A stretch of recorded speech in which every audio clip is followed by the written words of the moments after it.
This is Jack. An Iron One stuck for the past 5 years, but he owns every single Valorant bundle that has been released so far. Crazy, right? This is much cooler than you hard-stuck gold with barely a battle pass skin, playing on a computer which makes more noise than my neighbor's grandma during her prime time with grandpa. If you want your finances to be sorted like Jack's in 2026, the gold mine for it is the Roth IRA. You might be wondering what a Roth IRA is. In this video, I'm giving you the 3-step blueprint to hit $1 million using a Roth IRA, plus the one broken secret most people don't know about. This video is shorter than a deathmatch, but it'll change your life. Stick to the end, and you're set for millions. If you want to be broke forever, leave now. We don't want losers here. Let's first explain what a Roth IRA actually is in terms of Valorant credits. Every round of Valorant is a financial struggle. You start the game with 800 credits. If you win, the game gives you 3,000. Sounds great, right? Wrong. A Vandal, which costs 2,900 credits,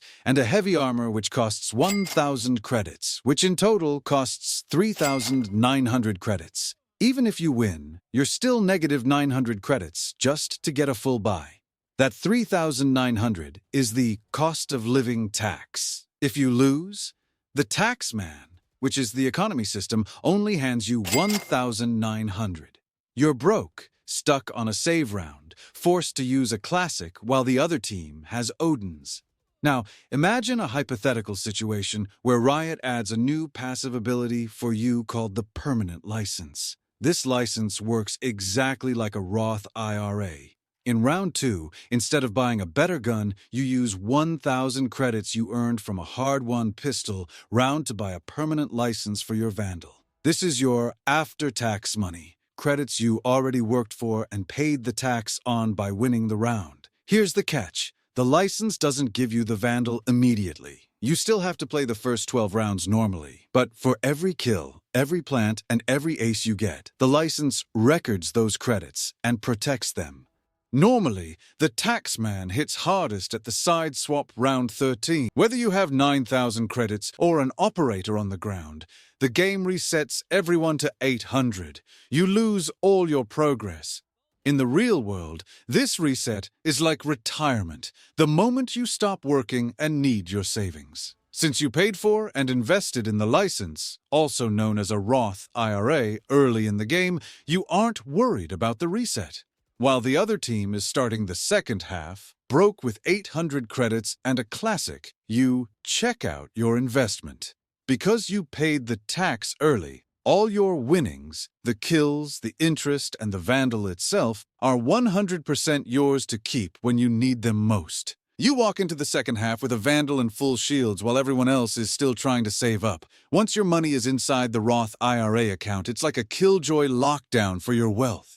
It keeps the IRS completely out of the sight while your credits grow totally undisturbed. If you put in 1,000 credits today, in the future, that 1,000 might turn into 10,000. Here is the broken part of the meta. When you take that 10,000 credits out when you're older, the government doesn't take a single cent. In the normal world, when you make a profit, the government takes a piece of it like a round loss penalty. But in the Roth IRA chamber, you keep every single credit. It's a guaranteed flawless victory for your wallet. Let me give you another example. In a normal match, every time you get a kill, the game takes a tax out of your reward. If a kill is worth 200 credits, the IRS acts like a toxic teammate who steals 50 credits from every single one of your kills. But the Roth IRA is a flawless round insurance policy. You put in your $7,500 utility limit. Over 30 years, those credits keep getting larger and larger. That $7,500 grows into $100,000. When you retire and cash out that $100,000, the government isn't allowed to touch it. In a normal world, they'd take $20,000 of your profit. In the Roth meta, you keep every single credit. You win, and you keep 100% of the prize pool. You can't just spam buy this utility. Once you hit that $7,500 limit for the year, you're locked out of the buy phase for your Roth IRA. It might feel expensive to drop that many credits right now, especially when you want that new skin bundle. But wait for the transition. By putting your credits into the Roth IRA now, you are pre-buying your financial ultimate. When everyone else is struggling with the tax monster late game, you'll be pulling out the tour de force and keeping every single credit from your kills. No taxes, no eco rounds, just a flawless victory. In fact, it's a three-step process, exactly like setting up a new Valorant account. Step 1 is to choose a broker.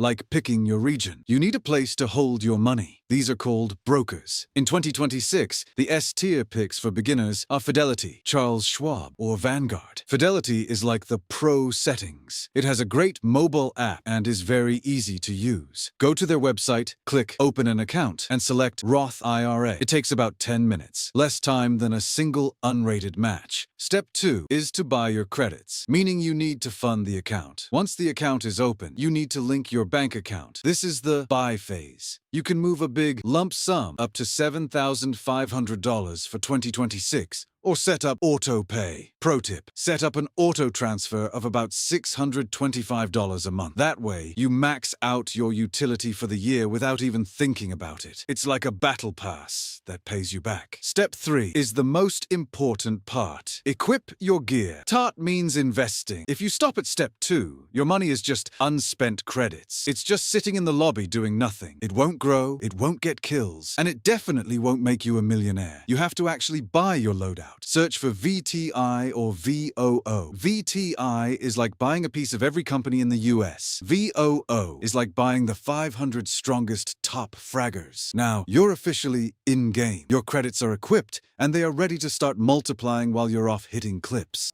You actually have 3 choices: Roth IRA, traditional IRA, and 401k. Traditional IRA and 401k are like a loan from Riot, for which you get a tax break for now. But there's a catch. Later in the game, when you take that money out, you have to pay the tax monster on everything, the credits you put in, and all the extra credits they earned. However, you pay the tax monster today, and the monster is forever banned from the server. Now I know what you are thinking. You're looking at me like I'm a phoenix who just promised to watch your back and then immediately flashed the whole team. How do we become a millionaire? You might be asking. It's because of the power of compounding in a Roth IRA. In Valorant, you get credits at the start of every round. But imagine if you had an ability that gave you extra credits every single second the round was active. The longer the round goes, the more insane your loadout gets. That is compounding interest. Let's keep it simple. Say you put $10 into your Roth IRA today. In the first year, it earns a 10% win bonus. Now you have $11. Next year, the 10% bonus doesn't just apply to your $10. It applies to the $11. It starts small, but as you stay in the match, those bonuses start stacking on top of each other. By the time you're ready to retire, that single $10 could have turned into $100 or more, purely from passive gains while you were busy sleeping, eating, or whiffing shots in ranked. You didn't do any extra work. Your money just leveled up on its own. The broken part of this meta is time. The longer your money stays in the chamber, the more powerful it becomes. If you start at age 18, you are essentially playing a match with 50 rounds. Someone who starts at age 40 is joining the match in the final overtime. They have to play perfectly just to survive, while you're already sitting on a mountain of credits because you started the farm early. There is a huge problem here, though. If you just put the money in the account and don't invest it, you are spawn sitting. Your credits will just sit there at $10 forever. To get that 10% growth, you have to buy your gear. Remember, hire the top 500 Radiant players, the S&P 500 Index Fund. They do the grinding, you get the credits. You set up the farm, and by the end of the game, you've got enough for every bundle in the shop. In Valorant, you can't play Premier without a verified account and a certain rank. In the Roth IRA world, the government actually rank locks this ability if you make too much money. They have an income limit. This is basically a rank requirement. If you start earning too many credits in your real-life job, let's say you hit Radiant status and start making over $160,000 a year for 2026. The government says, "Whoa there, Chamber, you're too cracked. You aren't allowed to put money directly into the Roth IRA anymore." They basically kick you from the server because they want to save this tax-free buff for the lower-ranked players who need it more. But wait. Just like how pro players find one-way smokes or pixel-perfect lineups, there is a backdoor Roth IRA. It's a secret pro strat that lets high earners bypass the rank lock. It's a bit complicated, like trying to land a Sova dart from across the map while jumping, but it's there if you ever become too rich for the normal rules. For now, since most of us are still in the placement matches of our careers, we don't have to worry about it. There is one more catch. This isn't a deathmatch where you can just quit whenever you want. If you try to take your earnings, the extra credits your money made, out of the chamber before you turn 59 and a half, the government hits you with a 10% penalty fee. It's like leaving a competitive match early. You get a massive penalty and a tax monster cooldown. This money is for the long game. You're building a loadout for the final round, not just for a mid-game snack. We've reached the final round. The spike is planted, the site is held, and the game is almost over. This is the win condition. When you finally hit age 59 and a half, the Roth IRA chamber opens up completely. Remember all those credits you've been farming? The $10 that turned into $100? In a normal bank or a 401k, the tax monster would be waiting at the exit to take a 20 or 30% cut. But with the Roth IRA, zero taxes. You withdraw 1,000,000 credits, you keep 1,000,000 credits. It is a flawless victory. You have enough for every skin, every bundle, and the most cracked setup in existence, and the government can't say a word. Just one small thing to remember. Call it the match timer. You have to keep the chamber open for at least 5 years before you can take out the earnings tax-free. If you open the account today and try to speed-run a withdrawal next year, the tax monster might still get a small bite. And here is the best part for us iron players who might run into trouble. Unlike other retirement accounts, you can actually withdraw your original credits, the money you put in, whenever you want, penalty-free. If you have a real-life emergency, like your PC blowing up or a sudden bill, you can take out what you put in without being penalized. It's like having a sage resurrection for your bank account. We shall talk more about such finance knowledge with relating to Valorant in the coming videos. Subscribe if you don't want to miss us.